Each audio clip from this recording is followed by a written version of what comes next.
안녕하세요. 반갑습니다. 국가유공자 길잡이입니다. 이번 시간은 법을 알아야 혜택을 본다 세 번째 시간 참전 유공자와 관련된 내용입니다. 양로 지원 대상자 선정과 생계 지원금에 관련된 법률이 어떻게 개정되는지 그 상세한 내용을 지금부터 살펴보겠습니다. 참전 유공자 예우 및 단체 설립에 관한 법률 일부 개정 법률안은 제출자가 국무위원 강정의 국가보훈부 장관으로 되어 있습니다. 그리고 지금은 법제처 심사 전으로 나와 있네요. 1. 의결 주문 참전 유공자 예우 및 단체 설립에 관한 법률 일부 개정 법률안을 별지와 같이 의결한다. 2. 제한 이유 종전에는 참전 유공자 등에 대한 요양 지원 대상 여부를 결정하는 경우 그 부양 의무자의 소득, 재산을 고려하여 결정하도록 하였으나 앞으로는 생계 또는 주거를 같이 하는 가구원의 소득, 재산을 고려하여 결정하도록 함으로써 참전 유공자 등에 대한 요양 지원을 강화하려는 것임. 자, 그리고 이제 일부 개정 법률안이 어떤 식으로 바뀌는지 요 아래 보면 상세하게 나와 있습니다. 그러나 이 전체적인 내용을 제가 다 설명을 못 해드리고 법은 공포 후 3개월이 경과한 날부터 시행한다고 나였으니 아마 내년 초부터 또 시행될 가능성이 높습니다. 이 내용 또한 참전 유공자로서 65세 이상인 경우에는 국가나 지방자치단체에서 설치 운영하는 양로시설에 지원을 할 수가 있습니다.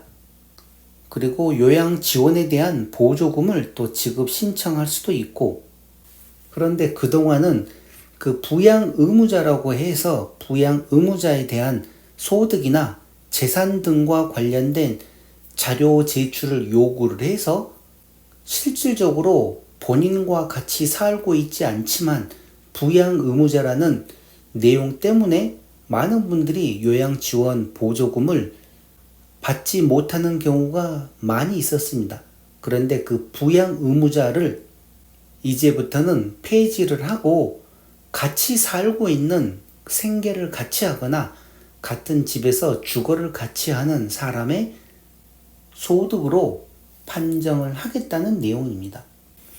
조금 더 상세한 내용으로 조문별 재개정 이유서라는 게 또 있습니다. 1. 요양지원심사 시 부양의무자 폐지 개정 이유 종전에는 참전 유공자 등에 대한 요양지원 대상 여부를 결정하는 경우 그 부양의무자의 소득 재산을 고려하여 결정하도록 하였으나 앞으로는 생계 또는 주거를 같이 하는 가구원의 소득, 재산을 고려하여 결정하도록 함으로써 참전 유공자 등에 대한 요양 지원을 강화하려는 것임. 이렇게 해서 부양 의무자 대신 가구원으로 변경을 하고 입법 효과는 생계를 같이 하는 가구원의 소득 재산만을 고려하여 요양 지원 대상을 선정할 수 있으므로 저소득 보훈 대상자 지원의 사각지대를 해소하는 효과가 나타난다고 합니다.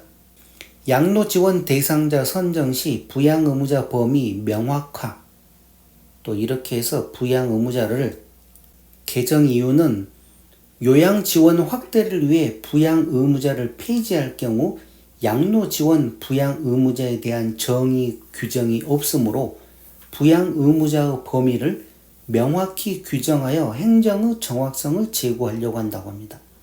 개정 내용으로는 부양 의무자를 부양 의무자, 부양 의무가 있는 배우자, 부모, 자녀 및 그 배우자를 말한다. 이와 같다로 개정을 하겠다는 내용입니다. 그리고 세 번째는 관계기관의 요청 자료 확대라는 내용이 있습니다. 이 내용을 보시게 되면 이제 생계지원금과 관련된 내용인데 개정 이후 생활조정수당 담당 공무원이 국민기초생활보장법에 따른 주거급여 또는 교육급여를 받는 대상자에 대하여 관계기관의 정보를 요청하여 생활조정수당을 대신 신청할 수 있도록 국가유공자 등 예우 및 지원에 관한 법률을 개정 중임. 이에 생활조정수당 규정을 준용하는 생계지원금에 대해서도 담당 공무원이 주거급여 또는 교육급여를 받는 대상자를 대신하여 생계지원금을 신청할 수 있도록 관계기관에 해당 정보를 요청할 수 있는 법적 근거를 마련하고자 함. 입법 효과를 보시게 되면 관계기관의 제공 자료 확대를 통해 생활이 어려운 국가유공자 등에 대한 지원 강화, 이렇게 지금 나와 있는데, 이 내용은 제가 2023년에 이렇게 영상으로 만들어 드린 내용이 있었습니다.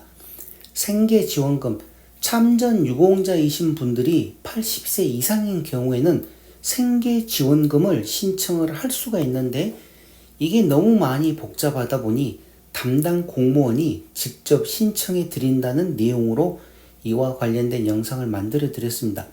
이 생계지원금은 아무나 신청하는 게 아니라 참전유공자, 고엽제 후유 의증 환자 본인, 5.18 민주유공자, 특수임무유공자 본인 및 그 선순위 유족 중 생계가 곤란한 자, 이런 분들이 생계지원금을 신청하실 수가 있는 것입니다.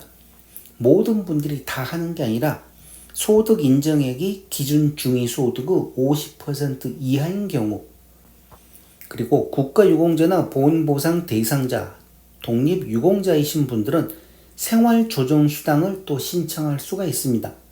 이 생활조정수당도 신청하기가 너무 어려운데 담당 공무원이 직접 신청해 드립니다. 이제는. 그래서 그와 관련된 법을 다시 또 개정한다는 내용으로 생활조정수당과 관련해서는 제가 영상을 지금 3개를 만들어 드렸는데, 무조건 아무나 신청하는 게 아니라 생계가 곤란하신 분들, 그리고 소득 인정액이 기준 중위소득의 50% 이하일 경우에만 신청이 가능합니다. 그러니 이런 내용 잘 알고, 중요한 거는 담당 공무원이 직접 신청해 드린다는 내용입니다. 자, 이렇게 해서 이번 시간 법을 알아야 혜택을 본다 3번째 시간으로는 양로지원 대상자 선정과 생계지원금에 대해서 참전유공자 예우 및 단체 설립에 관한 법률 일부 개정 법률안을 지금 입법 예고를 하였습니다. 그래서 이게 만약에 되면 또 빠르면 하반기 아니면 내년 초부터 신청을 하는 데 있어서 더 쉽게 신청을 할 수가 있다는 내용입니다. 그리고 양로지원 또한 많은 분들이 혜택을 보실 수 있고, 그러니 가능하면 이런 법을 알아서 혜택을 받으시기 바랍니다. 이번 시간은 이것으로 마치겠습니다. 지금까지 국가유공자 길잡이였습니다. 감사합니다.